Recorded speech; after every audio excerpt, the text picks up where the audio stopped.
स्वागत है आपका एक बार फिर से हमारे इस खास शो में। आनंद महिंद्रा में रतन टाटा की जगह लेने की कितनी क्षमता है, इस पर हम चर्चा कर रहे हैं। लेकिन हमारे एक्सपर्ट्स और इंडस्ट्री लीडर्स ने हमें बताया कि एक लीडर के अंदर क्या खूबियां होनी चाहिए। आइए कहानी के जरिए हम आपको समझाते हैं कि आनंद महिंद्रा को देश के अगले रतन टाटा के रूप में क्यों देखा जा सकता है।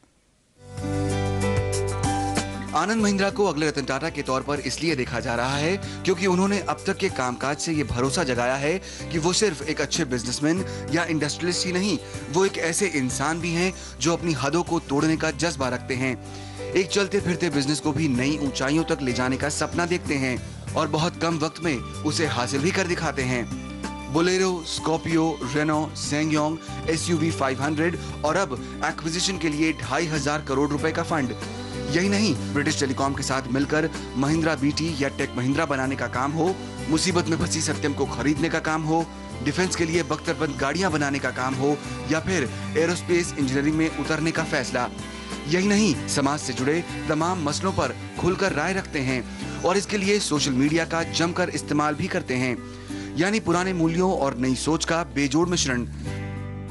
आनंद एक बहुत कैपेबल व्यक्ति है और मैं समझता हूं कि Anand will take Mahindra and Mahindra to even greater height. अगर मुझे पूरी उम्मीद है कि आनंद महिंद्रा जी के आने से एक नई डायनामिज्म और एक नई एक्साइटमेंट हमारे मैन्युफैक्चरिंग सेक्टर में आएगी। उनका बिजनेस भी पिछले कुछ सालों में बहुत तेजी से बढ़ा और फैला है, मगर कॉर्पोरेट गवर्नेंस या अनफेयर प्रैक्टिसेस का सवाल उनके बारे में कभी नहीं उठा। इसी साख का नतीजा है कि जब सत्यम के लिए एक अच्छा खरीदार तलाशना था तो चुनने वालों को महिंद्रा ही पसंद आया। उन्होंने जब महिंद्रा सत्यम को लिया, वो सबसे बड़ा रिस्क था, इसलिए कि सत्यम का नाम खराब हो गया था वो स्कैम के बाद, लेकिन उन्होंने फिर भी चैलेंज ले ली और उसे ठीक अपने पांव पे खड़ा कर दिया। अब सवाल ये उठता है कि आनंद महिंद्रा को अपनी साख बरकरार रखने के लिए, भारतीय उद्योग का नया चेहरा बनने के लिए और इस कसौटी पर खरा उतरने के लिए आगे क्या करना है। आनंद महिंद्रा से इंडस्ट्री के लीडर्स तो काफी प्रभावित हैं ही, सिर्फ वो ही नहीं, खुद आनंद महिंद्रा के साथ काम करने वाले जो दूसरे लोग भी हैं वो भी उनसे काफी प्रेरणा लेते हैं। उनकी खास बातों के बारे में जब हमने महिंद्रा एंड महिंद्रा के पवन गोयनका से पूछा तो सुनिए उन्होंने क्या कहा। एक एम्पावरमेंट जो देते हैं वो अपने सारे प्रेसिडेंट्स को कि each of us feel that we own the business and हम जो बिजनेस रन करते हैं उसमें हमें जहां भी उनकी हेल्प या एडवाइस मिलती है वो अवेलेबल है, उसके सिवाय वो इंटरवेंशन नहीं करते हैं। तो ऐसा नहीं कि हर दिन मेरे से पूछते हैं वो कि आज क्या हुआ और कितनी गाड़ियाँ बिकी और कितनी गाड़ियाँ नहीं बिकी वगैरह वगैरह। So that's the most important thing. और उन्होंने हमेशा कहा है और ये चीज़ हम सभी मानते हैं कि हम जैसे आगे बढ़ रहे हैं तो उसमें खाली एक प्रॉफिट और वॉल्यूम इम्पॉर्टेंट चीज़ नहीं है, हम किस तरह से आगे बढ़ रहे हैं और हम आगे बढ़ते हुए किस तरह से लोगों की ज़िंदगी में एक डिफरेंस ला रहे हैं, वो बहुत ज़रूरी है। तो ये जो एक इंस्पिरेशन हम लोगों को मिलता है वो उनसे मिलता है। संतोष जी, हम लोग बात कर रहे थे कि इनके सोशली बहुत अवेयर होने की और उसमें इन्वॉल्व होने की, लेकिन एक चीज़ और है, एक्सेसिबल होना।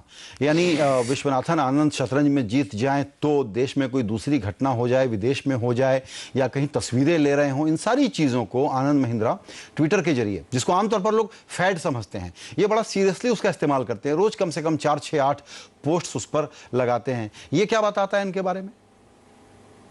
मेरे ख्याल से देखिए आज क्या हुआ है कि पहला एक तरह का अगर आप मेंटल मॉडल देखें बिजनेस का, तो एक क्लोज सा मॉडल था। बिजनेस को आप हमेशा, और जब बाहर किसी से भी बात करें तो बहुत संभल के बात करते थे। आप एक PR एजेंसी के थ्रू बात करेंगे, बहुत ही आप एक बहुत ही कॉर्पोरेट साउंडिंग आपका एक प्रेस स्टेटमेंट आएगा आपका, जहां आप बहुत अच्छी बातें, सही बातें कहेंगे।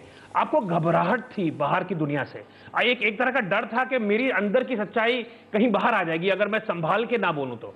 अब ये नया जो अगर आप देखें मॉडल, तो इसमें बिजनेस को इस तरह से सहम के अगर बिजनेस रहे तो उस पर शक और एक तरह से डिस्टेंस और बढ़ता है। तो अगर आप आनंद महिंद्रा को देखें और ये उसका सोशल मीडिया यूजेज, एक तरह से ये कि आप कहें पर्सनल चॉइस है, मगर मेरे ख्याल से ये एक दिखाता है कि आज के बिजनेस को ओपन सिस्टम, एक तरह से एक खुला हुआ कि हर तरह से ये यहां आप देख सकते हैं कि अंदर क्या हो रहा है, और वो घबराता नहीं है बाहर की दुनिया से। उसे ये नहीं लगता कि मैं हर एक चीज जो कहूंगा उसे मेरे को कोई नुकसान होगा। हर एक चीज को फायदे नुकसान के नजरिए से नहीं देख के, मगर एक खुला हुआ एक तरह से जो रिलेशनशिप है आपकी बाहर की दुनिया के साथ, ये एक बहुत इंपॉर्टेंट डिफरेंस है। और मेरे ख्याल से उनका जो सोशल मीडिया यूजेज है, एक तरह से देखें तो आप उसे कह सकते हैं छोटी चीज है, मगर दूसरे नजरिए से देखें तो मेरे ख्याल से ये दिखाता है एक तरह का कंफर्ट है उनका, कि वो बाहर की दुनिया से वो घुल मिल के बात कर सकते हैं किसी तरह के घबराहट के बिना, खुले हुए, एक तरह का एक जो खुलापन है, मेरे ख्याल से ये काफी एक इंपॉर्टेंट चीज है। बिल्कुल। आनंद महिंद्रा के बारे में हमने इंडस्ट्री के कई और दिग्गजों से बात की, सभी को उनके काम करने का तरीका बेहद पसंद है। कोटक महिंद्रा बैंक के उदय कोटक से जब हमने ये पूछा कि उन्हें आनंद महिंद्रा के बारे में सबसे ज्यादा कौन सी बात पसंद है, तो उन्होंने कहा कि आनंद महिंद्रा दूसरे बिजनेसमैन से काफी अलग हैं। Anand Mahindra is different. इसका बैकग्राउंड आप चेक करिए। His background is arts and filmmaking. So Anand has an ability to be very creative. Like, look at the kind of following he has got on Twitter.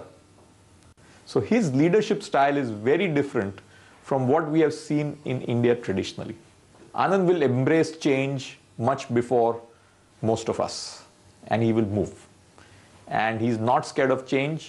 He welcomes change, and he himself becomes a change agent. So he initiates and makes change happen rather than waiting for it to go ahead of him. Anand is unique in his drive to forge ahead, think large and create value for all stakeholders. He does not need to be compared to anyone, not past legends or his contemporaries. His leadership trajectory has worked commendably for the group, and he is dynamic enough to grow both organically and outside his periphery. Anand will have a new India to manage, greater challenges, as also the spirit to take it on full throttle. He is one of the most dynamic leaders India will have over the next decade. Vallabh भाई के पास चलते हैं। आनंद महिंद्रा की style of leadership को आप कैसे देखेंगे? दूसरों से बेहतर, मोस्ट रिस्पेक्टेड की लिस्ट में वो कहां आएंगे इस कैटेगरी में? ये मोस्ट रिस्पेक्टेड की प्रतियोगिता से अलग रहे, लेकिन जैसे मैंने कहा कि बहुत अच्छा प्लेटफॉर्म है, उस प्लेटफॉर्म को उन्होंने सुदृढ़ बनाया है। उन्होंने रिस्क टेकिंग बताई है कि चाहे सत्यम का काम था, चाहे नए क्षेत्रों में जाना है, तो he has shown all those capabilities. दूसरा, आई थिंक उनके दिमाग में एक federation of companies, federation of businesses बनाने की भी एक अपने आप में एक यूनिक कल्पना है, जो कि और इंडस्ट्रियल हाउसेस से थोड़ी सी शायद कुछ अलग है।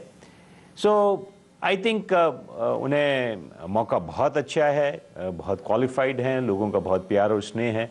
दूसरी एक बात है कि उन्होंने अपने ग्रुप के अंदर बहुत अच्छा प्रोफेशनलाइजेशन किया है और बहुत प्रोफेशनल टैलेंट की एक बैंक बनाई है। उसके बिना कोई बहुत लंबे देर तक नहीं जा सकता। मैं कई प्रोफेशनल्स को जानता हूँ, वो कई साल से आनंद के साथ काम कर रहे हैं, तो ये उनकी एक बहुत बड़ी ताकत है। वक्त हुआ एक छोटे से ब्रेक का। आगे जानेंगे कि आने वाले सालों में अपने बिजनेस को और इंडस्ट्री को आगे बढ़ाने के लिए आनंद महिंद्रा को किन चुनौतियों का सामना करना पड़ेगा। बने रहिएगा हमारे साथ।